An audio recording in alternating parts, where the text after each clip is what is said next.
Halo bosku, selamat datang di channel Alur Cerita Donghua. Semoga kita semua dalam keadaan sehat walafiat dan berlimpah rezeki.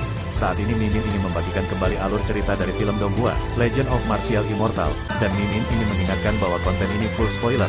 Sebelum menonton jangan lupa subscribe, like dan komen ya. Oh ya, jangan lupa aktifkan juga notifikasinya biar nggak ketinggalan video terbaru. Tanpa basa-basi berlama-lama selanjutnya, yuk kita langsung saja dengarkan cerita terbarunya. Episode 2691 tidak tahu. Suara mendesing. Di bawah tatapan beberapa orang, Ye Chen menghilang dengan deru. Pulang ke rumah. Peri Bixia mengangkat alisnya yang cantik sedikit, dan dia yakin dia mendengarnya dengan benar. Kecuali Yue Xin dan Ximing, yang lainnya semua memiliki ekspresi yang sama. Saya selalu merasa bahwa Ye Chen dan dunia manusia tidak dapat menghilangkan rasa terima kasih. Mungkin itu hanya dari dunia manusia. Di sini, Ye Chen telah terwujud di istana bawah tanah Tianxuanmen. Baru saja ketika dia mengukir sosok manusia, dia melihat pendarahan dari sudut mulutnya. Meminjam kekuatan senjata kaisar dan kaisar semu, dia mengalahkan pengadilan surgawi dengan sangat buruk, tetapi dia juga menderita serangan balik yang mengerikan. Bahkan setelah itu datang ke dunia manusia, serangan balasan masih ada. Hehe, Zundi adalah level kedua. Orang suci itu menghela nafas, dan mengambil Diyun dengan jentikan tangannya, dan Diji melakukan hal yang sama. Menanggapi perampokan dengan ingatan benar-benar mendominasi. Raja Keberuntungan mendecakkan lidahnya, mengangkat tangannya, dan mengambil kekuatan keberuntungan. Semua kaisar semu tidak menganggur, dan kekuatan yang diberikan pada Ye Chen diambil kembali. Ini perasaan reaksi, tapi tidak apa-apa. Renwang tersenyum, dan mengeluarkan pedang Xuan Yuan dari tubuh Ye Chen, dan dia tersenyum sombong. Tidak apa-apa. Ye Chen menyeka darah dari sudut mulutnya, memuji Raja Ren, dan tidak merasa banyak, tetapi di dalam hatinya dia memarahi Dao Zhu dengan serius lagi. Melihat Zundi untuk terakhir kalinya, Ye Chen berbalik dan pergi. Saya sedang terburu-buru terakhir kali, jadi saya tidak pulang untuk melihat-lihat, jadi saya harus menebusnya kali ini. Kaisar semu cukup jujur, dan meskipun mereka juga ingin tahu tentang urusan surga, mereka tidak menyebutkan sepatah kata pun, takut Ye Chen akan mendapat serangan balasan lagi. Seperti Ye Chen, jika dia kembali ke tahta setelah perampokan, apakah dia akan berada di alam surga atau kembali ke alam manusia? Tanya Fuya, menatap Raja Manusia. Belum pernah terjadi sebelumnya dalam sejarah, tidak diketahui. Raja Manusia menggelengkan kepalanya, tidak mungkin melewati kesengsaraan di surga, jika demikian, tidak akan semudah itu untuk kembali ke dunia manusia. Berbicara tentang ini, dia melirik. Yama dari 10 istana. Yama dari 10 istana memahami sorot matanya. Di masa lalu, ketika Ye Chen kembali ke surga dari dunia bawah, mereka tahu kesengsaraan seperti apa yang dia alami. Itu lebih kuat dari tubuh suci Dacheng Kaisar Huang, dan dia ditanam dalam siklus 6 alam.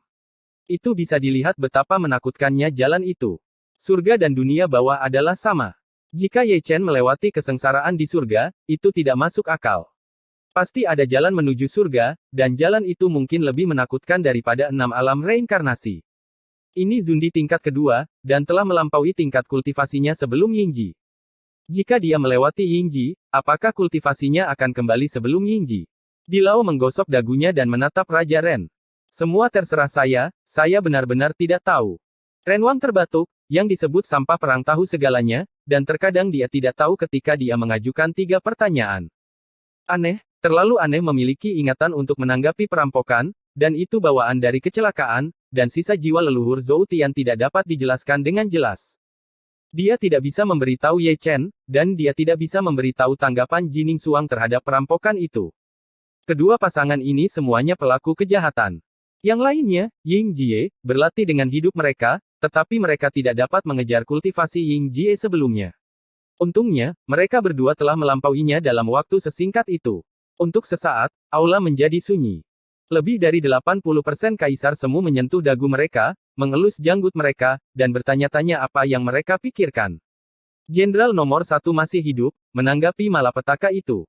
Tiba-tiba, sebuah kata halus masuk ke istana bawah tanah. Segera setelah kata-kata ini keluar, semua kaisar semu yang hadir, terutama para dewa dan jenderal, tercengang, tidak dapat dipercaya, mengira mereka salah dengar. Namun, mereka mendengar dengan benar, jenderal pertama masih hidup. Ying Jie. Ying Jie. Raja Manusia tanpa sadar menggaruk kepalanya, dengan tanda tanya di seluruh kepalanya, dengan ekspresi bingung di wajahnya. Jelas, ini adalah pertama kalinya dia mendengar tentang perampokan semacam itu. Biarkan aku mengatakannya saja. Orang itu tidak mati dengan mudah. Jenderal Dewa Kelima berkata dengan bersemangat, sikap lamanya ternyata jauh lebih mudah dalam sekejap. Para dewa dan jenderal juga sangat bersemangat. Mereka yakin itu adalah suara Ye Chen, dan mereka yakin itu benar. Meskipun Ye Chen tidak dapat diandalkan, dia tidak akan pernah bercanda tentang itu. Karena dia tahu, dia pasti sudah melihatnya. Jelas, jenderal nomor 1 juga ada di surga, dan dia mungkin masih berada di tengah bencana. Kali ini sepertinya air mata mengalir sia-sia. Dua orang setengah responsif, satu dalam mimpi, satu dengan ingatan, dan satu di tengah malapetaka. Ini benar-benar bukan saat ketika cara hidup kaisar berubah. Raja manusia menarik napas dalam-dalam, dan matanya dalam dan dalam. Setidaknya, dia membawa 80% dari ingatan kaisar, tetapi dia tidak dapat menemukan hal-hal aneh seperti itu, apalagi dia, bahkan jika kaisar masih di sana, setelah mendengarnya, dia kemungkinan besar akan menunjukkan desahan kaisar. Engah. Di sini, Ye Chen sudah sampai di Heng Yue, dan sebelum memasuki rumah, dia menyemprotkan darah. Di suatu tempat, ada kekuatan lain untuk menyerang balik dia. Dan kekuatan itu datang dari surga, karena dia mengungkapkan rahasia yang tidak boleh diungkapkan. Seperti yang dikatakan Siming, apa yang tidak boleh dikatakan tidak bisa dikatakan. Sayang sekali pejabat Ying Jie Tianxing terlalu muda untuk memiliki posisi dewa, jika ada, dia bisa menggunakan metode mengunjungi kampung halamannya untuk melihatnya. Setiap kali ada serangan balik, Ye Chen akan mengeluarkan nama leluhur Tao dan memarahinya dengan keras, kamu benar-benar malas. Semua kekuatan tak berguna ini disiapkan untukku. Jika Anda juga seorang kaisar, Anda tidak akan belajar dari Kaisar Ming. Jika Anda tidak melakukan apa-apa, Anda dapat membolak-balik edisi kolektor dan bersenang-senang secara diam-diam. Berbicara tentang Kaisar Hades, dia harus melirik Chang Miao. Dia sangat yakin bahwa Kaisar Hades sedang melihat dunia manusia saat ini, dan kemungkinan besar dia sedang memegang edisi kolektor di tangannya. Jangan bilang, tebakannya benar. Kaisar dunia bawah benar-benar melihat dunia manusia, dan dia benar-benar memiliki edisi kolektor di tangannya, yang pasti satu-satunya dari 3 dunia surga, bumi, dan manusia dalam gambar yang harum dan indah. Anda dapat melihat Kaisar Huang dan Permaisuri Donghua. Pria yang luar biasa. Setelah hidup lama, Anda harus menemukan kesenangan untuk diri sendiri, misalnya nama Kaisar dunia bawah menjadi sangat liar sejak Di Huang pergi. Berkat ketidakhadiran Kaisar Huang, jika tidak, dunia bawah mungkin akan runtuh. Saat berbicara, dia mendarat di Yunfei Peak. Itu masih sepi di puncak Yunfei, Chusuan dan yang lainnya masih belum pulih dari luka mereka, di bawah pohon tua, hanya ada Chuling dan Xiao Yaoqi. Chuling memeluk Yaoqi dan bangkit, tanpa mengucapkan sepatah kata pun, hanya tersenyum lembut. Begitu pula Ye Chen. Ada semacam pepatah yang tidak membutuhkan kepala, semuanya ada di udara. Ye Chen memeluk Xiao Yaoqi, berpegangan tangan dengan Chuling, dan pergi ke hutan bambu untuk memberi penghormatan kepada peri rubah dan Bei Sheng. Mata besar Xiao Yaoqi bersinar, dan dia tidak tahu apa-apa, dia tidak tahu apa arti kedua batu nisan itu, tetapi dia hanya tahu bahwa Chuling akan datang setiap hari, memegang 2 ikat bunga peri, dan membakar 3 batang kecil kesturi. Saat angin sepoi-sepoi bertiup, rambut putih Ye Chen yang bergoyang menunjukkan sentuhan perubahan. Chuling meraih lengannya, dan pipinya berada di pundaknya. Dia bisa mencium semacam kelelahan dari tubuh Ye Chen. Bahkan di tengah bencana, Ye Chen-nya mungkin sedang melakukan perjalanan jauh, dengan semacam pencarian reinkarnasi obsesi akan berlangsung sampai mati. Kelembutan jangka pendek akhirnya dipatahkan oleh mekarnya sinar cahaya abadi. Ketika batas waktu tiba, setiap inci tubuh Ye Chen berubah menjadi kecemerlangan, berkumpul menjadi cahaya terang, dan melesat langsung ke langit. Chuling mendongak dan melihatnya pergi. Sekali waktu, menjadi sangat sulit baginya untuk bertemu dengan suaminya. Suatu ketika, menjadi sebuah kemewahan baginya untuk kembali ke kampung halamannya. Di hutan bunga persik, Ye Chen terwujud. Saat itu sudah larut malam, dan semua orang telah kembali ke kamar masing-masing untuk beristirahat. Di depan meja batu itu, hanya ada Asura Tianzun yang tersisa, dengan wajah bertumpu pada satu tangan, menyembuhkan lukanya dengan tenang, sambil melihat kamar kerja Yue Xin dengan tenang, dalam keadaan linglung, pikirannya dalam keadaan kesurupan sejenak, dan matanya menjadi kabur. Wanita macam apa dia? Ye Chen duduk, mengambil kendi dan gelas anggur, dan meletakkan sepiring lauk pauk. Dia terlahir biasa, dan dia masih buta. Tianzun Sura tersenyum, mengetahui bahwa wanita yang dimaksud Ye Chen adalah istri Zhao Yun, tetapi ketika dia mengatakannya, itu penuh kehangatan. Ye Chen terdiam, dia ingin tahu tentang wanita itu, dia pasti memiliki semacam kekuatan sihir, Zhao Yun mencintainya, Tianzun juga mencintainya, menafsirkan keindahan kuno dan pedih dari cinta itu. Alam semestamu takut akan malapetaka. Tianzun Sura tiba-tiba berbicara lagi, kata-katanya penuh makna yang dalam. Ini yang dikatakan Zhao Yun di masa lalu. Ye Chen menarik napas dalam-dalam. Itu adalah kekuatan dalam kegelapan, yang tidak seimbang, menyebabkan alam semesta terus mengembang, dan ketika mencapai batas tertentu, ia mungkin akan runtuh. Dan ketidakseimbangan kekuatan ini sebagian besar terkait dengan prasejarah primordial. Sangat disayangkan bahwa hanya kaisar yang memenuhi syarat untuk mengetahui rahasianya. Mungkin kaisar tidak memenuhi syarat untuk mengetahui segalanya, jawabannya tidak akan terungkap sampai zaman kuno. Di mana saya dapat menemukan bos Anda di alam surga, kata Tianzun dengan santai. Jangan mencarinya, buat saja suaranya lebih keras, dan dia akan keluar sendiri. Ye Chen mengisi cangkir lagi, dan datang ke surga, dan beberapa dari mereka berpikir untuk membuat keributan. Jangan melawan pemukulan. Itu artinya. Tianzun Sura tersenyum, dan memutar lehernya dengan keras. Dia tidak perlu bertanya lagi, dan dia tahu apa yang terjadi dengan bos dunia surgawi. Dengan angin sepoi-sepoi bertiup, latar belakangnya sedikit pulih, dan dia sedikit lebih dekat ke masa kejayaannya.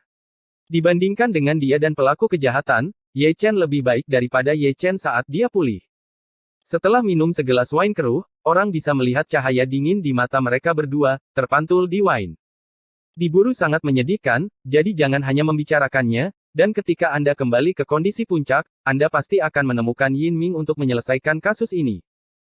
Pada saat itu, Ye Chen tidak akan lagi bertarung sendirian, dan akan ada surat Tianzun yang mendominasi langit dan dunia, tidak hanya menghancurkan Yin Ming, tetapi juga menghancurkan seluruh istana surgawi, dan bahkan kaisar langit yang memproklamirkan diri. Juga akan dikeluarkan dan diberikan kepada orang lain. Digantung di gerbang nantian. Pada suatu saat, Ye Chen bangkit, menggeliat dan berlari ke kamar. Sebelum pergi, pria ini menyelinap ke sisi Bixia dan Yin Yang, menyipitkan matanya dan melihat ke dalam, ingin melihat apakah ada foto yang harum dan indah. Kemudian, melihat dia pergi, dia menggosok matanya dengan keras, ada pengekangan di dalam, dan matanya menghitam karena goyangan. Asura Tianzun melihatnya dan tertawa. Hal-hal seperti mengintip sering dilakukan di kampung halamannya. Karena alasan ini, Zhao Yun tidak melakukan apa-apa, jadi dia membawa pria yang sedang makan itu, dan berbicara dengannya tentang kehidupan, dan percakapan itu berlangsung selama beberapa hari. Bagaimana mengatakan, ini bukan jenis yang tidak lengkap sampai hemiplegia. Sangat disayangkan Yi Ren telah meninggal dunia, dia dan Zhao Yun tidak akan lagi bertarung karena dia, dan wanita buta itu tidak akan lagi menunjukkan kecantikannya yang memikat. Mengapa?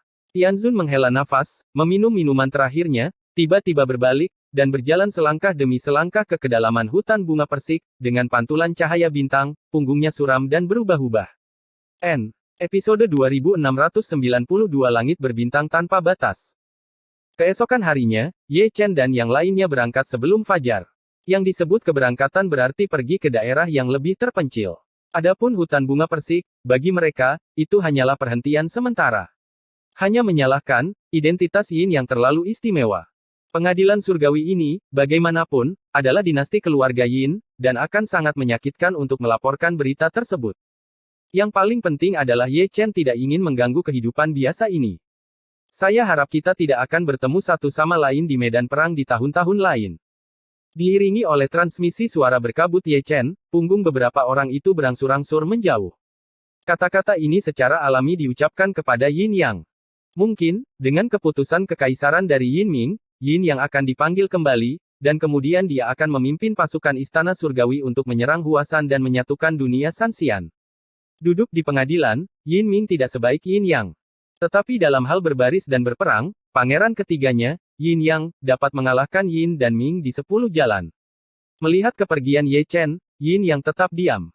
Belum lagi Ye Chen, bahkan dia sendiri memiliki perasaan seperti itu berdasarkan pemahamannya tentang Yin Ming, hari ini tidak akan terlalu jauh, dan dia, jenderal yang selalu menang, akan menjadi penguasa langit dan senjata untuk makhluk dunia bawah pedang. Siapa yang menjadikan Yin Ming raja dan dia menteri? Terlahir di keluarga kaisar, aku tidak berdaya.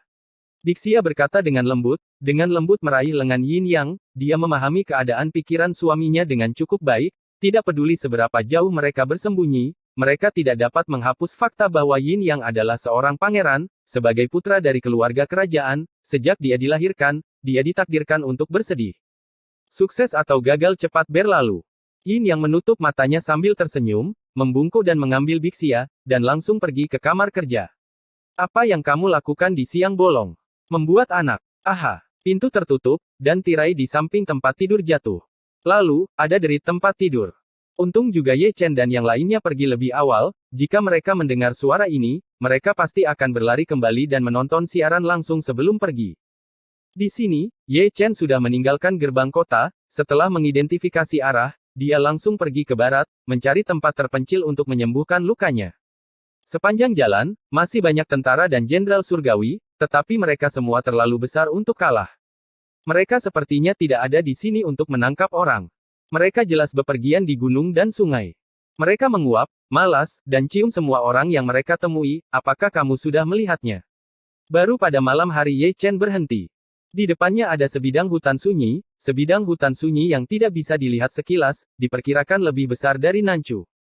Melangkah masuk, hutan sepi itu gelap, dan sulit untuk melihat bintang dan cahaya bulan, hanya karena pohon-pohon purba di hutan sepi itu menjulang tinggi dan besar, dan mereka cukup subur. Setiap cabang dan daun lebih dari 10 kaki lebar cerah. Aura langit dan bumi di sini begitu kuat sehingga memberi makan makhluk hidup. Tidak buruk. Ye Chen tersenyum, berjalan dan menonton. Di kedalaman hutan liar, dia akhirnya menetap di bawah pohon raksasa. Pohon ini tingginya ribuan kaki, dengan tanaman merambat kuno tergantung di atasnya, ada ribuan cincin tahunan. Itu dia. Tai Yi adalah yang paling sadar diri, melangkah keluar dari pagoda dalam satu langkah, dan melompat ke bagasi. Batangnya cukup tebal, belum lagi duduk di atas orang, membalikkan jungkir balik tidak akan menjadi masalah. Tenang dan terpencil, tempat yang bagus untuk penyembuhan. Kata Tai Bai sambil tersenyum, dia juga mengambil batang pohon, dan meletakkan lapisan awan untuk duduk bersila. Hal yang sama berlaku untuk Si Ming yang meletakkan barang bawaannya. Ayo, tuangkan air. Pahlawan melihat hal yang sama. Asura Tianzun dan Ye Chen sangat ahli dalam hal itu, satu di kiri dan satu di kanan, berdiri di bawah pohon besar, dan masing-masing mengambil milik mereka sendiri. Adik kecil, wow, suara air mengalir masih sangat menyenangkan, tapi baunya tidak terlalu segar. Ying Jietian batuk kering, Falun Wang tertawa datar. Adapun Yue Xin, betapa memerah pipinya. Apakah ada gadis lain di sini? Bisakah Anda memperhatikan dampaknya? Ukuran ini, tes. Jika kamu memotongnya dan menggorengnya sebagai hidangan pembuka, itu akan menjadi kesalahan. Orang tua itu berpikir bahwa mengukus lebih baik. Si Ming, Tai Yi dan Tai Bai, merendahkan, menonton clear dan yang jelas, jangan lupa bicara omong kosong, kamu mengatakan apa yang saya katakan, tidak ada rasa durhaka.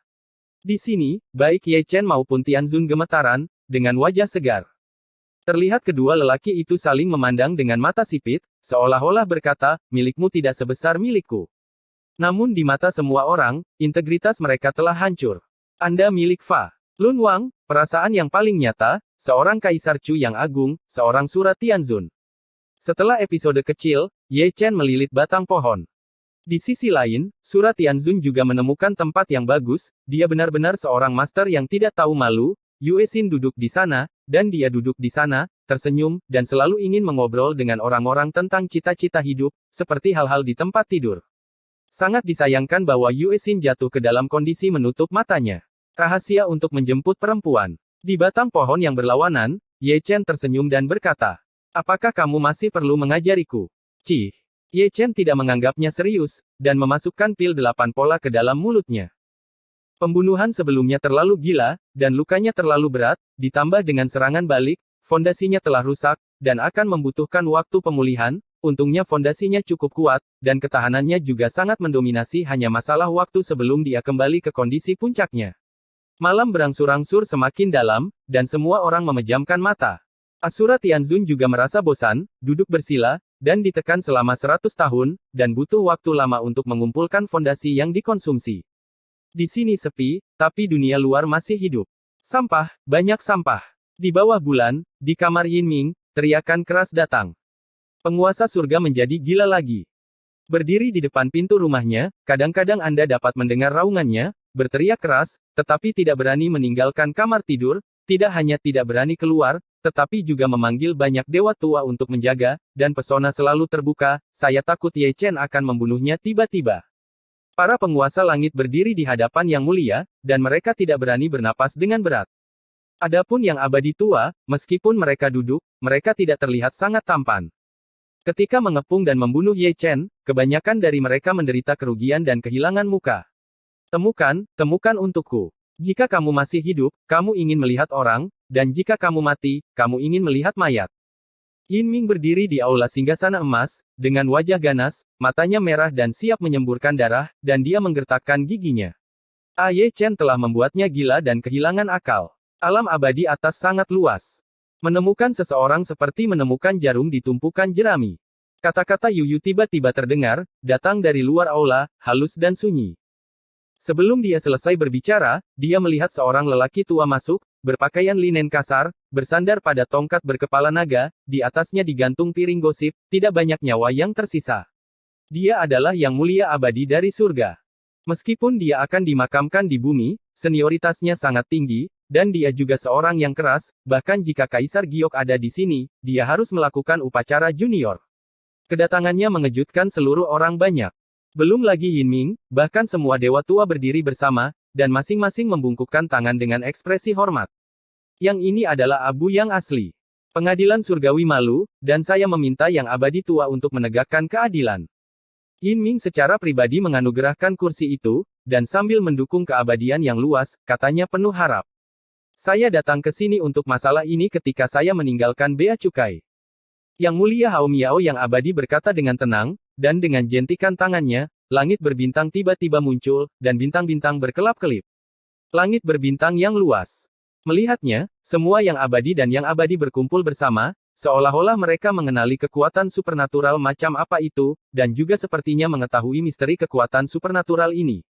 Meskipun makhluk abadi yang luas bukanlah yang terkuat di pengadilan surgawi, mereka bisa metode deduksi tidak ada bandingannya. Dan langit berbintang yang luas ini adalah visi yang disimpulkan. Adapun misterinya, tidak ada makhluk abadi yang hadir yang bisa melihatnya. Bisakah Yang Abadi menemukan Ye Chen? Yin Ming bertanya ragu-ragu. Semua orang di istana surgawi saya tidak memiliki apapun untuk disembunyikan.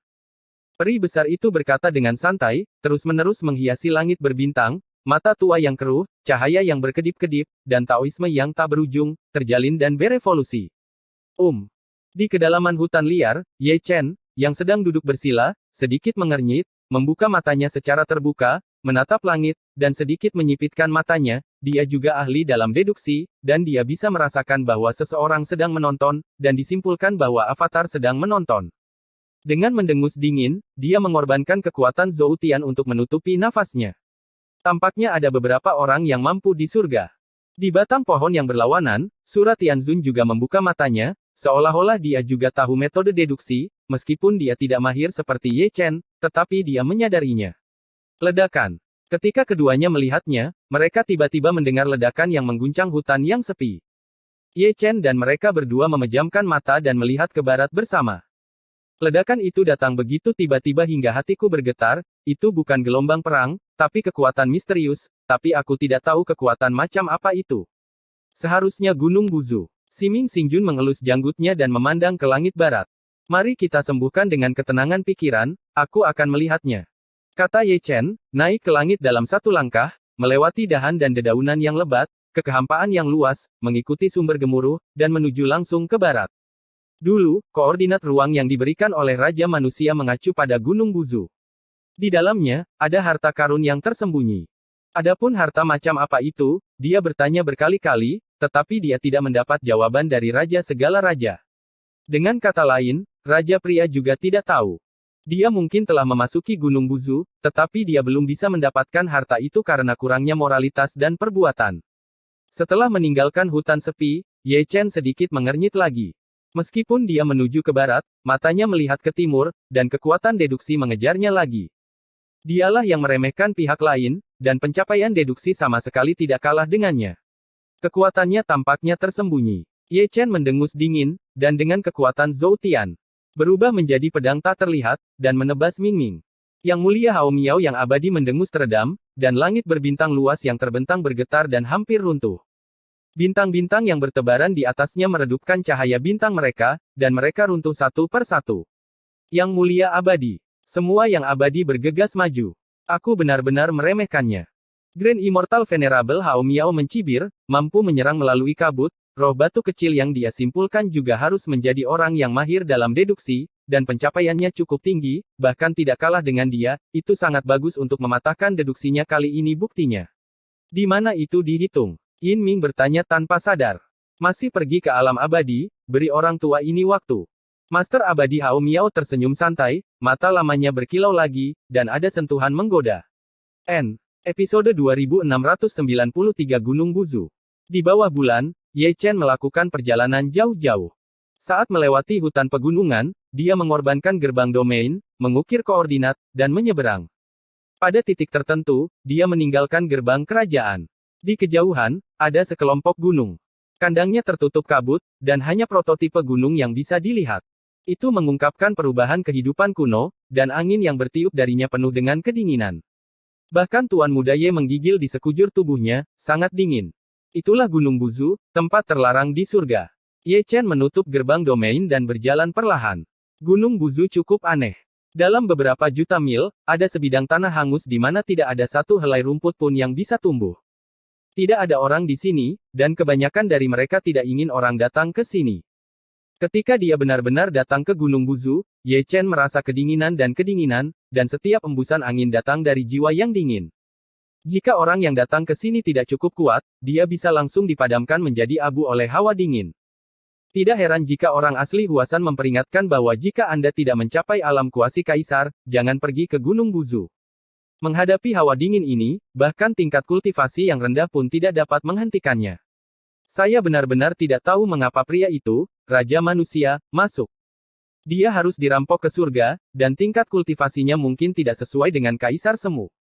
Jika dia berani datang ke Gunung Buzu, dia harus dilindungi oleh harta abadi. Ye Chen mengorbankan esensi pelindung tubuhnya, mengeluarkan batang besi, dan melangkah masuk. Wow. Segera, saya mendengar lolongan hantu yang ganas, sangat melengking, membawa kekuatan magis di mata, yang dapat mengganggu pikiran orang. Ekspresi Ye Chen tetap sama, dia berjalan perlahan, tetapi dia ingin terbang, tetapi dia di bawah tekanan, dia tidak bisa naik ke langit, dan bukan tidak mungkin untuk naik, tetapi ketika dia jatuh, dia akan melakukannya. Terasa sangat asam, aneh. Dunia luar penuh dengan langit biru dan matahari putih, tetapi di pegunungan sekitarnya ada kabut tebal, seperti lapisan tirai awan, menutupi alam semesta yang seharusnya ada, sangat gelap, seperti rumah neraka, memberi orang rasa penindasan. Kesadaran spiritual Ye Chen meluas, dan dia memindai segala arah, tetapi sulit untuk masuk lebih dalam. Tepatnya, itu diblokir oleh kekuatan yang tidak bisa dijelaskan. Tak berdaya, dia tidak punya pilihan selain membuka mata Zhou Tian dan mengintip ke segala arah.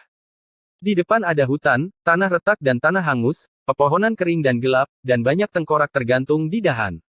Saya tidak tahu siapa yang menggantungnya. Mereka terlihat seperti hiasan. Ye Chen berjalan perlahan, dan ketika melewati pohon mati, dia menyodok ringan dengan tongkat. Oke, seperti itu luar biasa. Ada suara mendengung dari tanah, dan tangan berlumuran darah menjulur dari bumi yang hangus, menggenggam secara acak, seolah ingin menyeret makhluk di tanah ke Jeoyu sekilas, gambar itu menakutkan. Ye Chen memarahi dengan dingin di dalam hatinya, dan menghentakkan kakinya ke tanah dengan keras. Hutan kembali normal dalam sekejap, dan tangan yang berlumuran darah tidak lagi terlihat. Itu adalah ilusi, dan hutan ini adalah pembawa ilusi. Jika Anda berani memindahkan pohon, ilusi itu akan terwujud. Ye Chen tidak melihat ke samping, berjalan selangkah demi selangkah, dan tidak pernah menyodok kayu mati dengan tongkat. Setelah keluar dari hutan, ada sungai darah yang menghalangi jalan. Sebuah jembatan di seberang sungai telah runtuh dan berlumuran darah. Entah darah siapa yang belum mengering, dan masih bersinar dengan darah. Cahaya ke dalam sungai darah. Ye Chen mulai buang air kecil, alih-alih mengambil jembatan, dia menyeberangi sungai dengan mengarungi. Bukannya Anda tidak ingin berjalan di atas jembatan, tetapi jembatan itu adalah lubang, dan darah yang mengalir di atasnya adalah bukti yang bagus, jika Anda naik satu langkah, Anda tidak akan bisa turun. Saat Anda turun lagi, Anda mungkin sampai di Jeoyu Huangquan. Penglihatannya masih bagus. Mengarungi sungai darah, tidak ada yang aneh terjadi. Premisnya adalah jika Anda tidak melihat ke sungai, ada hal-hal ganas di dalamnya. Jika Anda melihatnya, pikiran Anda mungkin akan bingung. Setelah menyeberangi sungai darah, terjadi kekacauan. Ada banyak kerangka, bermain di tanah, dan ada juga banyak prajurit yang rusak dan tombak yang rusak, disisipkan secara miring di tanah, dan banyak bendera pertempuran, yang sudah rusak, dan kata-kata yang terukir di atasnya sangat kuno, ditutupi dengan debu waktu, dan buram. Tanah yang kacau ini seharusnya menjadi medan perang. Dengan kata lain, seluruh Gunung Buzu adalah medan perang kuno, mirip dengan pegunungan 100.000 di Dacu. Medan perangnya tidak menakutkan, tetapi orang-orang yang terkubur di medan perang adalah orang-orang yang takut akan menjadi roh jahat. Mengaum. Berbicara tentang roh jahat akan datang, dan mereka akan keluar entah dari mana, dengan wajah ganas, mengancam akan melahap Ye Chen. Bersenandung. Ye Chen menyapunya dengan tongkat dan menjatuhkannya di tempat. Ah! Jeritan itu melengking, tetapi itu tidak datang dari roh jahat, tetapi dari kedalaman. Saya tidak tahu apakah seseorang telah musnah, atau apakah ada beberapa roh jahat menggertak dan membuat suara tiba-tiba. Mereka yang pemalu mungkin akan kencing ketakutan. Ye Chen mengabaikannya, dan ketika dia melewati pedang patah yang miring di tanah, dia masih mengulurkan batang besi dan mengetuknya dengan ringan. Pedang yang patah berubah menjadi abu terbang dalam sekejap, mungkin karena sudah terlalu lama, dan sangat elegan. Contoh seperti itu tidak jarang, senjata yang tersisa berbintik-bintik dan belang-belang, dan hanya bentuknya yang tersisa, beberapa tidak perlu dipukul, dan embusan angin dapat meledakkannya dan mengubahnya menjadi abu. Di kedalaman, banyak batu pecah, besar dan kecil, tidak beraturan, dan banyak bekas pedang di atasnya, sebagian besar ditambang. Ye Chen juga memahami ini di dalam hatinya.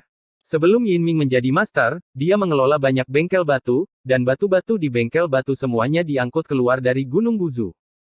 Fakta membuktikan bahwa ada harta karun di dalam batu, dan juga merupakan sisa dari medan perang, seperti alat sihir yang rusak, seperti rumput peri dan bahan peri, yang telah melalui perubahan yang tak terhitung jumlahnya dan perlahan meleleh menjadi batu.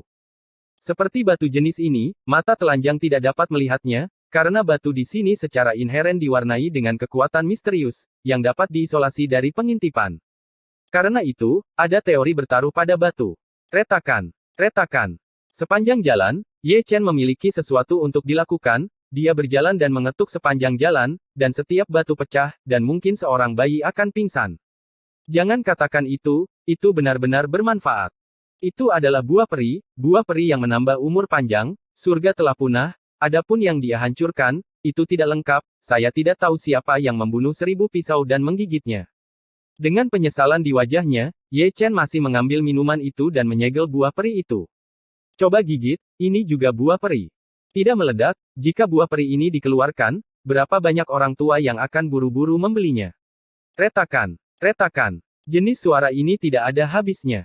Tuan muda Ye ini juga punya banyak waktu luang, dengan lingkaran cahaya di wajahnya, dia tidak pernah lupa mengetuk batu kemanapun dia pergi, pasti ada panen, tapi tidak ada peluang besar. Semakin dalam Anda pergi, semakin berat permusuhan dan semakin tebal kabutnya. Ada lebih banyak kerangka, kebanyakan biksu yang datang untuk menjelajah, datang ke sini dengan penuh minat, tetapi gagal keluar, dan dimakamkan di daerah terlarang ini, mungkin mereka datang untuk memindahkan batu, tetapi batunya tidak pindah, dan mereka mengaku di sini. Sebuah gunung batu, dia memperbaiki tubuhnya lagi dan melihat ke dinding batu. Di dinding batu, ada tombak hitam pekat yang dipaku pada kerangka. Baik tombak maupun tulangnya tertutup lapisan debu, tidak sulit membayangkan bahwa di zaman kuno tertentu, ada patung perkasa yang dipakukan ke dinding batu dengan tombak. Bagus. Ye Chen bergumam pelan, melihat tombak perang, cahayanya bersinar, itu terbuat dari besi dewa emas hitam, itu pasti prajurit dewa yang ganas. Dia tidak segera mengambilnya karena itu adalah harta karun. Di tahun-tahun tanpa akhir, ada begitu banyak orang yang datang ke Zusan untuk menjelajahi harta karun, tidak mungkin untuk tidak melewatkan tombaknya, tetapi mereka belum mengambilnya, tetapi ada spiritualitas yang tersembunyi. Ah! Tepat saat dia menonton, ada jeritan melengking lain yang datang dari kedalaman. Susi sangat terpesona melihat Ye Chen begitu terkejut hingga dia bergidik. Dia ketakutan, dan tombaknya juga ketakutan, bersenandung dan gemetar, dan debu di atasnya terguncang, mungkin dia sedang tidur nyenyak, tetapi dia terbangun oleh jeritan, dan keinginan yang tersembunyi berangsur-angsur pulih. Ye Chen akhirnya mengulurkan tangannya dan meraih tombak itu. Bersenandung. Tombak itu berdengung, dan ditarik keluar dari dinding batu. Tanpa mengetahui kebijaksanaan dan keinginan untuk menyerang secara mandiri, Ling Tian menghancurkannya dengan tongkat. Ye Chen menghindarinya dalam sekejap, membuka segel, dan mengukirnya di tombak. Dengan suara tombak yang mendengung, segelnya hancur, dan Ye Chen juga didorong mundur sebelum Ye Chen bisa berhenti, dia menembus dengan tombak, dengan kekuatan yang luar biasa. Ye Chen tidak mengatakan apa-apa lagi, dan mengayunkannya dengan tongkat. Pound! Suara benturan logam sangat jelas, dan tombak itu terbang seketika, menghancurkan dinding batu dan meruntuhkannya. Meskipun terbang, Ye Chen tampaknya melihat sosok ilusi, dia tidak bisa melihat kehormatan dengan jelas, keluar dari tombak, memegang tombak, dan langsung membunuhnya, itu harus menjadi kehendak Tuan yang tersisa, berubah menjadi humanoid. Segel. Ye Chen memarahi dengan dingin di dalam hatinya, dan dengan jentikan tangannya, jalan Kaisar Fuxi muncul dalam ledakan 99 dan 81, dan sosok hantu yang baru saja terbunuh terjebak di tempat. Menghancurkan. Ye Chen juga menggunakan formasi gelap besar 12 karakter surgawi untuk memberkati Kaisar Dao Fuxi. Kedua formasi bergabung menjadi satu, dan dalam jalinan, ada sentuhan kekuatan pemusnahan, menghancurkan sosok ilusi. Pada titik ini, tombak terdiam dan jatuh dari langit. Ye Chen menjentikkan tangannya, menyegelnya menjadi jimat, dan menerapkan banyak segel. Tombak ini bukanlah tuan yang damai. Meskipun ditekan, itu sangat bermusuhan. Itu diwarnai dengan darah banyak makhluk hidup. Itu adalah dewa senjata, juga merupakan senjata pembunuhan. Senjata ajaib seperti itu, bahkan jejak roh jahat yang meluap, dapat menghancurkan orang suci sampai mati.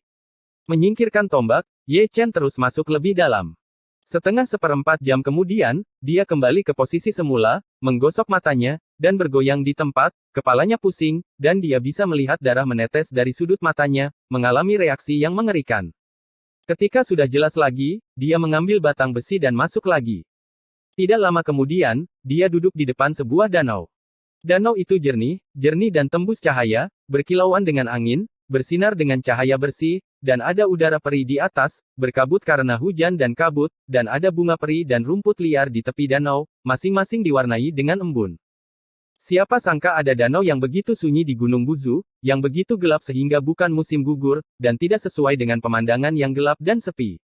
Diam. Tiba-tiba saya bisa mendengar suara seperti itu, seperti suara percikan air saat mandi, saya tidak tahu, saya benar-benar mengira ada orang yang mandi di dalamnya. Namun, jelas tidak ada seorang pun di danau. Ye Chen menyentuh dagunya, tidak berani mencondongkan tubuh untuk melihat. Sebelumnya, dia mengalami serangan balik di sini, danau yang begitu bersih seperti cermin, jadi dia melangkah maju untuk mengambil gambar, dan dia menjadi pusing.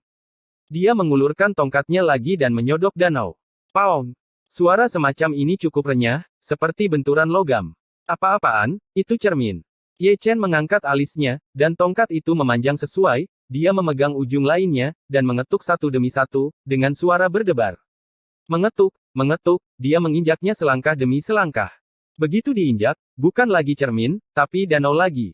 Hanya ada bunyi gedebuk, dan seorang raja jatuh ke dalam air. Kemudian, saya melihat pria itu tenggelam, tetapi dia terseret ke dasar danau dengan kekuatan yang kuat. Atau, diseret ke cermin. Sebab, sejauh ini dia belum mengetahui apakah ini danau atau cermin. Ketika dia muncul kembali, itu sudah menjadi dunia yang gelap. Dunia ini tidak damai, ada kilat dan guntur di langit, dan magma melintas di bawah. Di dalam magma, satu demi satu kerangka dapat dilihat, kebanyakan dari mereka adalah biksu pemburu harta karun, dan kebanyakan dari mereka juga merupakan danau yang aneh, mereka ditarik secara tidak sengaja, dan terkubur di sini secara tidak sengaja. Gunung Buzu, ada lubang di mana-mana. Ye Chen menghela nafas, melangkah keluar dan keluar. Begitu dia pergi, dia melihat cahaya ilahi menyerang tempat yang dia tempati sebelumnya, jika bukan karena persepsinya yang baik, dia mungkin akan terpukul olehnya. Ada lebih dari satu cahaya ilahi, satu demi satu dimanifestasikan, dan kekuatan tidak tahu dari mana asalnya. Satu lebih mendominasi dari satu. Jika itu adalah kembaran kaisar biasa, ia tidak dapat menahan jenis ini. Cahaya ilahi, kekuatannya terlalu kuat. Gerakan Ye Chen misterius, sambil mengelak, dia mengayunkan tongkatnya untuk memblokir. Shen Mang cukup berdedikasi pada pekerjaannya, seolah-olah dia tidak membunuh Ye Chen, itu tidak akan berakhir. Ye Chen mengerutkan kening, mengembangkan alam semesta di sini. Setelah mengetahui petunjuknya, ekspresinya menjadi sedikit aneh. Di mana danau, dan di mana cermin, jelas itu adalah mata peri yang cerah dan murni. Dan di sini, dunia tempat dia tinggal adalah dunia luar angkasa dengan mata peri yang cerah dan bersih. Poin ini mirip dengan dunia imajiner Xian Lunyan. Dia telah melihat legenda tentang mata abadi Mingjing di volume rahasia. Itu adalah jenis mata abadi yang sangat istimewa tanpa pupil. Mata itu seperti danau atau cermin, yang bisa menjaga kekosongan di dunia. Adapun kemampuan spesifiknya, dia masih belum tahu. Bersenandung. Saat berbicara, cahaya ilahi lainnya menyerang. Ye Chen seperti burung yang ketakutan, dan menghindarinya dengan satu langkah. Kemudian, saya melihatnya langsung menuju ke luasnya, menghadapi guntur dan kilat yang mengamuk, membunuh ke puncak, menghadapi ketiadaan, dan mengayunkan tongkatnya ke seberang. Retakan, retakan. Dalam kegelapan, sepertinya sebuah cermin pecah, dan seluruh dunia yang gelap tiba-tiba runtuh. Ye Chen menemukan jalan keluar dan melompat keluar. Kemudian di depan danau, permukaan air danau beriak, menyusut dengan cepat, hingga sebesar mata, menggantung di udara. Kejutan.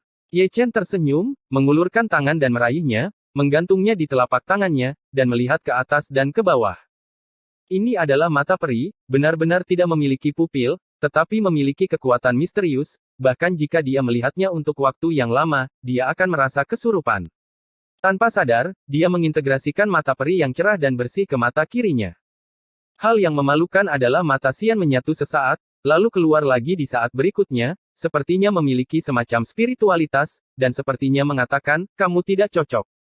Kamu masih memiliki temperamen buruk. Ye Chen menghela nafas, dan memasukkannya ke selangkangannya. Di tas penyimpanan. Terdengar jeritan lain, datang dari kedalaman, bocor udara yang mendominasi. Dapat didengar bahwa itu adalah orang yang sama dengan teriakan sebelumnya. Ye Chen menarik napas dalam-dalam, berjalan dengan tongkat di tangannya, dan ingin melihat siapa yang berteriak begitu keras, apakah dia sudah mati atau belum. Jika Anda tidak mati, saya akan memberi Anda kesempatan lagi. Episode 2694 Roh Hidung. Hutan terpencil di bawah bulan tenang dan damai. Di pohon kuno yang menjulang tinggi, Surah Tianzun seperti seorang biksu tua yang duduk bermeditasi, dengan harta yang khusyuk, yang terlihat berdiri, dengan kecemerlangan ilahi diselimuti senja, dan jalan misterius tampaknya tersembunyi. Menurut postur ini, tidak perlu waktu 1 bulan untuk pulih. Pria kejam yang Kaisar Langit tidak bisa kalahkan, jika dia terbunuh, itu pasti akan hidup. Dibandingkan dengan Tianzun dan Ye Chen, luka mereka bertiga tidak ada artinya, mereka pulih hanya dalam beberapa hari, yang terpenting adalah ada obat ajaib untuk penyembuhan, yang semuanya berasal dari harta karun Dansan. Tidak lama kemudian, Ying Jie Tianxing dan Falun Wang juga terbangun satu demi satu. Melihat ketiga orang itu sedang merebus daging, keduanya dengan sadar berkata bahwa mereka membawa minuman dan bumbu sendiri, dan satu orang memegang sendok besar dan mengaduknya di dalam kuali. Keterampilan memasak beberapa orang masih bagus, dan dagingnya enak. Dengan seberkas cahaya bulan, Yue Xin juga terbangun, lukanya tidak lagi serius. Dia melirik Surah Tianzun di sampingnya, dan dia juga bergabung dengan Si Ming dan yang lainnya. Bocah itu sudah pergi selama 3 hari, jadi dia tidak akan tertangkap. Tai melirik Kiki. Atau, apakah itu terkubur di Gunung Buzu? Pergi, mulut gagak. Beberapa orang berkata, semuanya mengerutkan kening, dan melihat ke satu sisi bersama-sama. Aura pembunuh, seperti gelombang badai, telah melonjak dari luar, dingin dan tirani. Surah Tianzun tiba-tiba membuka matanya, melangkah maju, dan menetap di udara, matanya sedikit menyipit, seolah-olah dia bisa melihat tentara dan jenderal surgawi yang tak terhitung jumlahnya melalui kabut yang tak berujung. Hidungnya sangat bagus. Tai mengutuk secara diam-diam, mengeluarkan pedang peri, dan memerintahkan mereka untuk mengambil orang-orang itu juga. Bagaimana mungkin mereka memiliki ide untuk merebus daging? Ekspresi mereka menjadi sangat jelek, sejak mereka ditemukan, pertempuran para prajurit dan jenderal itu hari harus kecil no. Asura Tianzun memiliki ekspresi yang bermartabat, dan dengan jentikan tangannya, dia memasukkan semua orang ke dalam tungku tembaga. Sekelompok sampah perang, tidak cukup banyak orang untuk menambal gigi. Adapun dia telah memulihkan banyak kekuatan tempur, meskipun dia jauh dari puncak, dan meskipun dia masih jauh dari Ye Chen pada hari itu, masih ada kemungkinan untuk membunuhnya. Yang Mulia memiliki perintah untuk menangkap mereka hidup-hidup. Kata-kata dingin dan tumpul bergema ke segala arah. Seperti yang dilihat Surah Tianzun, memang ada banyak prajurit surgawi dan masa depan surgawi. Melihat ke bawah ke langit dan bumi, ada 4 samudera luas yang mengelilingi pusatnya. Kemanapun mereka lewat, pohon-pohon kuno yang menjulang tinggi, puncak gunung, dan batu-batu besar semuanya hancur menjadi abu terbang. Berderap melewati, menghancurkan langit bersenandung, menghancurkan alam semesta menjadi titik runtuh, seluruh dunia meredup. Bersenandung. Asura Tianzun mengeluarkan pisau ajaib, mengarah ke satu sisi untuk membunuh. Ledakan, ledakan, ledakan. Segera, terdengar gemuruh dan teriakan pembunuhan. Dalam pertempuran berdarah yang sengit, banyak orang berdarah, dan kabut darah merah memenuhi langit, dan bahkan cahaya bintang dan cahaya bulan yang dipantulkan diwarnai dengan darah. Ledakan, ledakan, ledakan. Hutan tandus itu hidup, bahkan jika Anda tidak ada. Di kedalaman, suara dentuman memenuhi langit, orang bisa melihat puncak gunung runtuh satu demi satu, dan bebatuan pecah beterbangan di seluruh langit. Satu sisi dalam pertempuran itu adalah Ye Chen. Adapun pihak lain, ada terlalu banyak orang. Tepatnya, mereka bukan manusia tetapi roh jahat. Jumlah mereka membuat kulit kepala tergelitik. Tak satu pun dari mereka yang normal. Entah mereka memiliki tubuh tanpa kepala, atau mereka memiliki 3 kepala dan 6 lengan, atau mereka memiliki tubuh yang aneh. Bentuk. Hal yang sama adalah mereka semua menakutkan, bahkan dengan kekuatan tempur Ye Chen, mereka semua terjebak di dunia itu, berlumuran darah. Ini bukan hal yang paling menyakitkan, yang paling membuat Ye Chen marah adalah bahwa banyak metode abadi dari Jalan Kaisar tidak dapat digunakan di Gunung Buzu ini, suatu kekuatan memblokirnya. Saya tidak tahu kapan, suara gemuruh itu dimusnahkan. Di dunia yang gelap, Ye Chen terhuyung-huyung dengan batang besi berlumuran darah, dan terluka parah. Roh-roh jahat tidak dapat menggunakan kekuatan Zhou-san, tetapi dia ditekan, dan dia masih dipukuli oleh geng, dan hampir jatuh ke dalamnya. Ada lubang di mana-mana. Ye Chen mendecakkan lidahnya, duduk di atas batu, dan melihat ke dunia tempat dia bertarung sebelumnya. Begitu dia masuk, roh-roh jahat keluar dengan sendirinya, dan mereka semua kuat. Ah!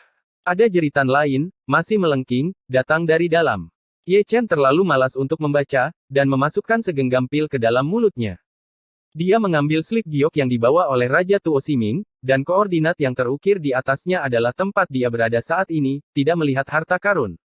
Tidak ada harta, tetapi ada beberapa roh jahat yang hampir dimusnahkan olehnya.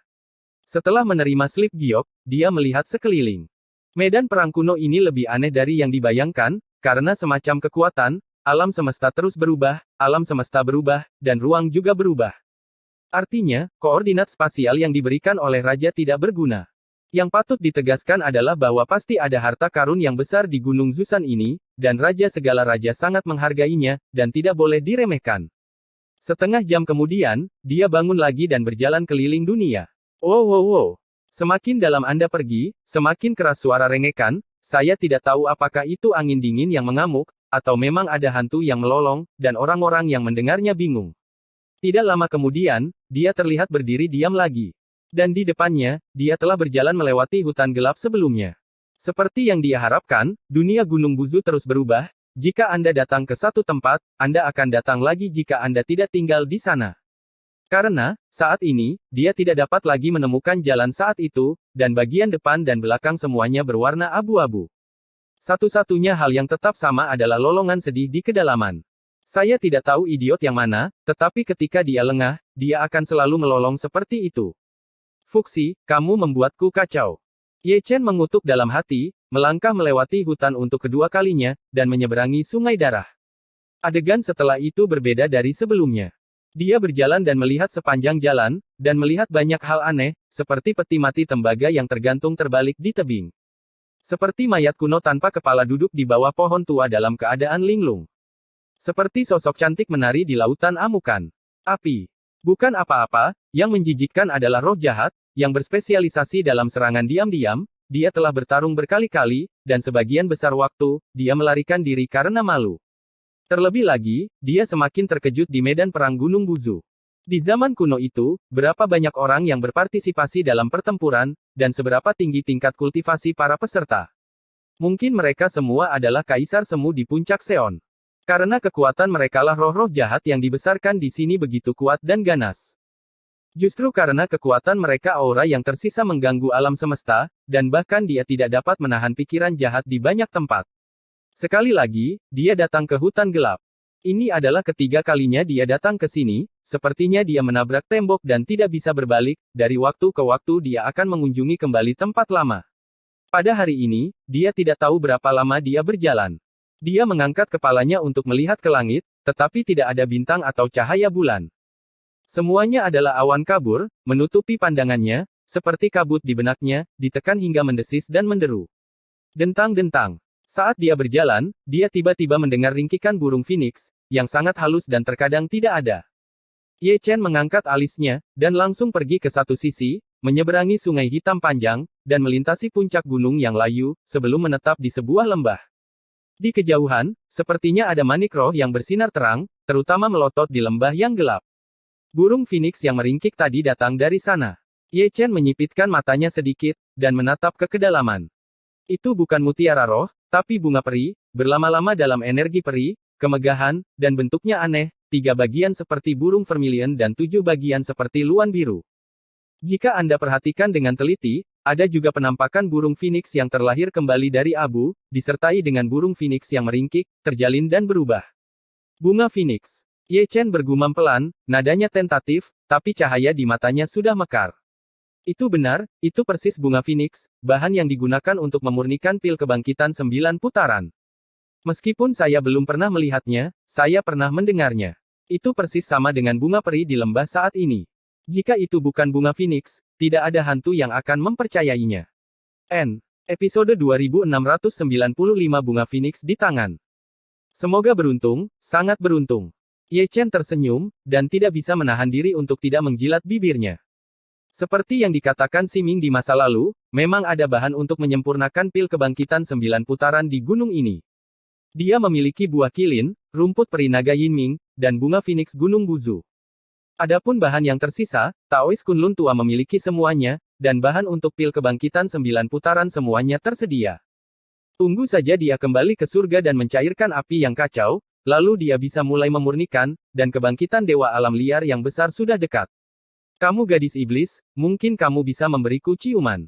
Ye Chen menyentuh dagunya. Namun, ide ini dengan cepat ditolak. Xie Mei Xie Shen menjadi gelisah, dia tidak tahu apakah dia akan mencium atau tidak, tetapi memukuli seseorang sudah pasti. Saya masih ingat ketika Huafan datang ke dunia di masa lalu, wanita gila itu akan datang kepadanya sesekali, dan dia akan dipukuli, itu adalah bayangan seumur hidup. Dentang-dentang. Phoenix meringkik lagi, menyela pikirannya. Mengumpulkan perhatiannya, dia menyipitkan matanya lagi, dan yang dia lihat bukanlah bunga phoenix, tetapi keempat sisi lembah, tempat semua mayat bisa dilihat. Jelas, mereka semua adalah sisa-sisa dari para pemburu harta karun. Dia pasti bukan orang pertama yang melihat bunga phoenix, sebagian besar pemburu harta karun juga pernah melihatnya, dan dia sedang berbaring di dalamnya saat ini. Anda tidak perlu mencobanya sendiri, Anda tahu bahwa lingkungan sekitar bunga phoenix penuh dengan bahaya, dan mereka yang mencoba mengambilnya kebanyakan akan menemui bencana. Namun, dia melihatnya untuk waktu yang lama, tetapi dia tidak melihat petunjuk apapun. Lembah itu sangat sunyi, hanya kabut berkabut yang bisa dilihat, sangat sunyi, tetapi semakin sepi, semakin tidak normal jadinya. Tiba-tiba, Ye Chen berubah menjadi tiruan. Avatar itu tahu arti dewa itu, dan melompat ke lembah dengan lompatan ke samping yang mendominasi.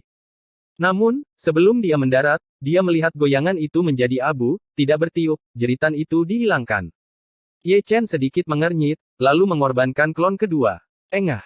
Sama seperti avatar pertama, avatar kedua baru saja melangkah ke dalam lembah ketika dihantam oleh kekuatan yang tak dapat dijelaskan dalam kegelapan. Ye Chen tidak mengatakan sepatah kata pun, dan kemudian muncul klon ketiga. Doppelganger ini juga gagal lolos dari malapetaka, dan saat telapak kakinya menyentuh tanah, mereka menghilang dalam asap. Sejauh ini, Ye Chen tidak lagi mengorbankan avatarnya. 3 avatar sebelum dan sesudah dihancurkan, dan dia sudah melihat petunjuknya, tidak hanya roh jahat di lembah, tetapi juga formasi yang mendominasi, formasi alami. Berpikir seperti ini, dia melangkah ke lembah. Begitu dia memasuki lembah, dia melihat badai, bumi penuh dengan mayat, dan langit dipenuhi kilat dan guntur, seperti tanah kematian. Mengaum. Saat Ye Chen menstabilkan tumitnya, dia melihat manifestasi roh jahat, dengan 3 kepala dan 6 lengan, dan pikiran jahatnya sangat dingin, meraung dan bergegas ke arahnya. Ye Chen maju selangkah, dan mengayunkan roh jahat itu dengan sebatang tongkat. Roh jahat meratap, tetapi juga marah. Di tengah raungan, 2 kepala lahir, satu menyemburkan api, dan yang lainnya menembakkan guntur. Ye Chen mendengus dingin, dan Ling Tian memukul tongkat lagi, meledakkan roh jahat sampai mati. Sayangnya, roh-roh jahat itu tidak mati dan membentuk kembali wujudnya. Tidak hanya itu, lebih banyak roh jahat merangkak keluar dari tanah, bersisik, dengan wajah yang mengerikan dan suram, dan jumlahnya sangat banyak. Selain itu, guntur dan kilat yang datang dari langit sangat mendominasi. Yang disebut kilat dan guntur adalah lingkaran sihir yang terbentuk secara alami di lembah. Guntur dan kilat adalah serangan, dan mereka memiliki kekuatan penghancur. Ketika petir menyambar, Kaisar Semu biasa dapat langsung menjadi abu. Ye Chen menahan guntur dengan baju besi aslinya. Dia tidak ingin bertarung sama sekali, dan langsung pergi ke bunga Phoenix. Selama dia mengambil materi peri, dia bisa mundur, tidak perlu melawan roh jahat dengan putus asa. Dentang. Paung. Kapan? Guntur dan kilat Ling Xiao mendominasi, tetapi baju besi asli Ye Chen tidak tertutup. Setiap kali ada guntur dan kilat, akan ada percikan terang di permukaan tubuhnya. Mengaum, mengaum, mengaum. Roh-roh jahat melolong, berkumpul dalam kelompok, beberapa memuntahkan pusaran air, beberapa menari dengan pedang, beberapa mengganggu pikiran mereka. Semuanya adalah talenta. Gulungan. Ye Chen berteriak keras, mengayunkan tongkat, dan dewa-dewa di tubuhnya terus bersinar satu demi satu, artefak suci yang agung terwujud, dan kemudian meledak. Ledakan, ledakan. Ledakan. Lembah yang sunyi penuh dengan suara gemuruh, penghancuran diri dari prajurit suci agung masih sombong, dan Wei Ye Chen lah yang meledakkan jalur darah. Karena itu, lebih banyak roh jahat diprovokasi, seperti hantu ganas yang merangkak keluar dari tanah, di seluruh gunung dan dataran, membuat kulit kepala semua orang mati rasa. Siapapun yang menghalangi jalanku akan mati. Ye Chen mendesis, lalu meneriakkan slogan itu lagi, memegang batang besi berlumuran darah, membuka dan menutup. Yang memalukan adalah bahwa roh jahat tidak menunjukkan wajah apapun, tidak apa-apa jika Anda tidak berteriak, suaranya melambung, roh jahat itu ada di mana-mana, dan semua F*** bergegas. Mengingat fakta bahwa roh jahat sangat tidak masuk akal, Ye Dasao juga merasa nyaman, dan tidak lagi menggertak. Mengaum, mengaum, mengaum. Jika dia tidak berteriak, itu tidak berarti bahwa roh jahat aman setiap kali roh jahat keluar, akan ada raungan yang mengganggu pikiran, seperti lonceng kematian dari 9 neter, bergema tanpa henti di lautan manusia dan dewa. Ye Chen menghilang, dan wajahnya menjadi lebih jelek. Jika Anda berada di puncak Anda tidak takut pada roh jahat. Masalahnya adalah dia memiliki luka di tubuhnya, dan dia dilahirkan untuk ditekan oleh surga banyak metode abadi dari Jalan Kaisar, seperti tepi hitam Jalan Kaisar, semuanya abadi. Sejak memasuki Gunung Buzu, lapisan pengekangan lain telah ditambahkan, tidak hanya kekuatan tempur telah sangat berkurang, tetapi teknik abadi yang tidak efektif setiap saat sama sekali tidak efektif. Tidak dapat terbang ke langit dan melarikan diri dari tanah, dia harus menyerang dengan paksa. Ledakan, ledakan, ledakan. Di tengah suara gemuruh, guntur dan kilat Ling Tian menyambar semakin keras, meskipun baju besi asli Ye Chen sangat kuat, itu juga penuh dengan lubang. Ye Chen mengabaikannya, mengorbankan esensinya dengan darah, dan darahnya setebal lautan. Setiap sinar esensi memuntahkan esensi dari sumber aslinya, dan seluruh tubuhnya terbakar seperti api. Mengaum. Roh jahat bergegas mendekat, membuka mulutnya yang berdarah lebar, pusaran air muncul di mulutnya, dan menelan Ye Chen dalam satu tegukan, tanpa mengunyah. Ye Dasao menelan semuanya, akhirnya tidak akan terlalu baik. Sesaat sebelum dan sesudah, Ye Chen merobek kulit roh jahat, melompat keluar seperti naga sungguhan, tetapi menabrak petir secara langsung, dan terhuyung-huyung. Petir ini jelas berbeda, lebih menakutkan dari yang sebelumnya. Dengan kata lain, semakin lama Anda tinggal di lembah, guntur dan kilat akan semakin mengerikan. Bahkan Kaisar ke-10 Chu, yang disambar petir sepanjang jalan, tidak dapat menahan guntur lagi.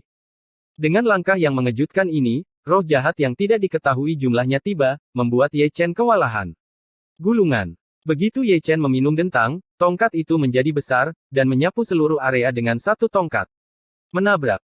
Ada suara rantai besi yang dipukul, dan rantai rune hitam terwujud, seperti ular yang berenang, terjerat ke arah Ye Chen, diubah oleh pikiran jahat, memiliki kekuatan serangan, dan dapat melahap makhluk hidup. Ye Chen tidak berani gegabah, pikiran jahat dan pikiran jahat semuanya adalah kekuatan tak terlihat, mirip dengan kekuatan takdir jahat, kekuatan keyakinan dan kekuatan pikiran Buddhis, yang bisa melukai orang tak terlihat. Lembah itu gelap dan kacau. Ada guntur dan kilat di atas langit, ada roh jahat di bawah, dan ada rantai besi pikiran di tengah langit. Setiap kali Ye Chen melangkah, dia berdarah. Jarak ribuan kaki, di matanya, menjadi cukup jauh. Di depannya, ada roh jahat lain, kumpulan kegelapan pekat, dengan mata merah menyala dengan cahaya suram, dan sosok manusia yang terdistorsi, sangat mirip hantu. Berikan padaku. Ye Chen menjadi kejam, mengorbankan tentara Zundi, dan jatuh ke dalam gelombang roh jahat. Ledakan. Prajurit Zundi meledakkan dirinya, dan roh-roh jahat yang meledak beterbangan di langit. Ye Chen secepat burung yang ketakutan, dan langsung pergi ke bunga Phoenix meskipun banyak roh jahat terbunuh oleh ledakan itu, mereka masih akan pulih. Mengaum, mengaum. Lolongan tirani dimulai lagi, dan saya tidak tahu berapa banyak roh jahat yang menyerbu, bukan untuk melindungi bunga Phoenix, tetapi untuk melahap makhluk yang menginjakkan kaki di lembah ini. Dan Ye Chen adalah makhluk itu. Gulungan. Ye Chen tidak tahu berapa kali dia meminum kata ini, api peri yang mengepul berubah menjadi lautan api, menelan langit dan bumi sepanjang jalan. Tatapan roh jahat bahkan lebih mengerikan. Karena itu adalah roh jahat, itu milik hal yang paling yin, sedangkan api peri milik yang murni, jadi itu tertahan secara bawaan. Namun, meskipun api abadi kuat, pikiran jahat dan pikiran jahat di sini bahkan lebih suram dan dingin, lautan api yang mengepul segera padam. Yang murni dapat mengatasi yin. Yin tertinggi juga dapat mengatasi yang murni. Engah. Darah berkobar, dan Ye Chen berdarah lagi. Tenda hitam yang dimuntahkan oleh roh jahat menembus dadanya. Sebelum dia bisa memperbaiki tubuhnya, selokan darah dipotong dari punggungnya oleh roh jahat kedua. Otot dan tulang terbuka, yang mengejutkan. Ye Chen mengertakkan gigi dan terus melambaikan tangannya, satu demi satu, tentara kuasi kaisar dikorbankan. Ledakan, ledakan, ledakan. Suara guntur terdengar keras, dan senjata kuasi kaisar yang meledak sendiri bahkan lebih tirani. Roh-roh jahat yang terkutuk itu terbang ke seluruh langit, dan itu juga meledakkan dunia, mengguncang alam semesta. Karena kegilaan Ye Chen, jejak darah diledakkan, dan roh-roh jahat meratap, dan Ye Chen hampir kehilangan akal ketika mendengarnya. Bagaimana situasinya? Mengapa ada keributan besar? Pasti ada harta yang aneh. Aku berkata, ayo keluar. Ini bukan satu-satunya di pegunungan, Ye Chen tidak sendirian. Ada banyak biksu yang datang untuk mencari harta karun. Mendengar suara itu, Kiki mengangkat matanya dan melihat ke kejauhan, alisnya sedikit berkerut. Banyak orang sudah mengikuti sumber suara. Saya tidak tahu kapan, saya mendengar suara gemuruh dimusnahkan. Di lembah yang gelap itu, tidak ada lagi petir, guntur, atau roh jahat, dan semuanya kembali damai, dan semuanya kembali ke keadaan semula. Adapun bunga Phoenix yang tumbuh di kedalaman, telah menghilang saat ini. Di tanah hangus yang gelap, Ye Chen memegang bunga Phoenix di satu tangan dan tongkat Wujin di tangan lainnya, dan terhuyung-huyung selangkah demi selangkah, wajahnya pucat, dan setiap jejak kaki di belakangnya berlumuran darah, yang sangat menyilaukan. Bunga Phoenix diperoleh, dan dia juga terluka parah. Ada terlalu banyak roh jahat di lembah, dan dalam hal kekuatan, tidak ada yang lebih lemah dari Zundi Bacongtian, pikiran jahat dan pikiran jahat yang terlalu kuat, yang memberkati kekuatan mereka. Untuk bisa merebut bunga Phoenix dari barisan ini, dia juga berbakat. Dibandingkan dengan mereka yang dimakamkan di lembah, dia jauh lebih beruntung. Untuk bunga Phoenix, harga yang dia keluarkan sangat tragis. Dia tidak tahu berapa banyak senjata magis yang dia ledakkan, dan ada banyak prajurit kuasi kaisar di antara mereka. Mereka, iblis jahat, kamu harus mengganti uangku ketika kamu kembali. Ye Chen mengambil bunga Phoenix dan menyeka segenggam darah dengan keras. Meskipun dia terluka parah, dia tersenyum bahagia. Segera, bahan untuk alkimia akan segera dikumpulkan. Setelah Anda mendapatkan rumput abadi naga dan merebut Taoistu Kunlun, pahala dan kebajikan Anda akan lengkap. Di pegunungan, dia berhenti lagi, duduk di atas batu dengan lelah, dan mengeluarkan kendinya. Ah! Jeritan itu berulang, dan pada waktu dan kesempatan yang tepat, Ye Chen sangat terkejut sehingga minuman yang baru saja dia tuangkan ke mulutnya keluar sekaligus. Sekali lagi, dia berdiri di atas batu dan melihat ke atas.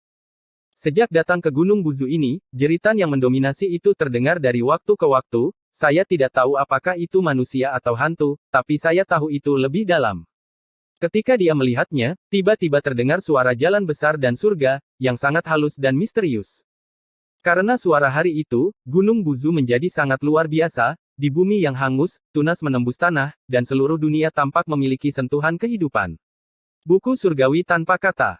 Ye Chen bergumam pelan, memegang kendi, bangun tanpa sadar, menatap ke kedalaman dengan tatapan kosong, tetapi tidak melihat buku surgawi tanpa kata, tetapi dia mengenali Dao Tianyin dari buku surgawi. Selamat ulang tahun untuk teman buku Xiao Asi. Selamat ulang tahun untuk ibu teman buku Wang Qing. N.